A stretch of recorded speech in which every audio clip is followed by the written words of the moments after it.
বহু প্রতীক্ষার পর ফাইনালি অন্নপূর্ণা যোজনার অনলাইন অ্যাপ্লিকেশন পোর্টাল চালু করে দিলেন মাননীয় মুখ্যমন্ত্রী শুভেন্দু অধিকারী মহাশয়। আজ 3 জুন দুপুর 12:30টার পর এই পোর্টালটি তিনি উদ্বোধন করে দেন। এর ফলে প্রত্যেকটি সিটিজেন তার নিজস্ব মোবাইল বা ল্যাপটপ থেকে অন্নপূর্ণা যোজনার জন্য অ্যাপ্লিকেশন করতে পারবেন।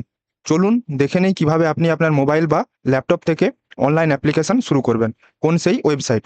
প্রথমেই আপনি আপনার মোবাইল বা ল্যাপটপের গুগল ব্রাউজারটি ওপেন করে সার্চ করবেন social registry. Social registry wb.gov.in এটা সার্চ করার পর প্রথম যে ওয়েবসাইটটি আসবে সেখানে ক্লিক করবেন। ক্লিক ক্লিক করার পর এই ধরনের একটি ইন্টারফেস খুলে যাবে। এখানে দুটি অপশন রয়েছে, একটি রয়েছে পাবলিক অ্যাক্সেস এবং একটি রয়েছে ডিপার্টমেন্ট অফিসার লগইন।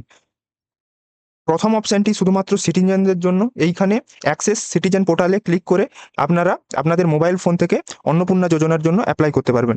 এখানে প্রথমেই আপনাকে আপনার ডিস্ট্রিক্ট চুজ করে নিতে হবে। এখানে প্রত্যেকটা ডিস্ট্রিক্ট রয়েছে, আপনি এখান থেকে আপনার নিজস্ব ডিস্ট্রিক্ট চুজ করবেন এবং তারপরেই রয়েছে মোবাইল নাম্বার। এখানে আপনার 10 ডিজিটের মোবাইল নাম্বার দেবেন এবং তারপর এখানে ক্যাপচা দেবেন। ক্যাপচা দেওয়ার পর রিকোয়েস্ট ওটিপি দিয়ে অনলাইন অ্যাপ্লিকেশন স্টার্ট করবেন। তো কিভাবে এই ফর্ম ফিল আপ করবেন শীঘ্রই আমি একটি নেক্সট ভিডিওতে আপনাদের সামনে তুলে ধরবো। তো এই ওয়েবসাইটটি আমি আমার ডেসক্রিপশন বক্সে দিয়ে দিচ্ছি, আপনারা এখান থেকেও ওই ওয়েবসাইটটি পেয়ে যাবেন। ধন্যবাদ।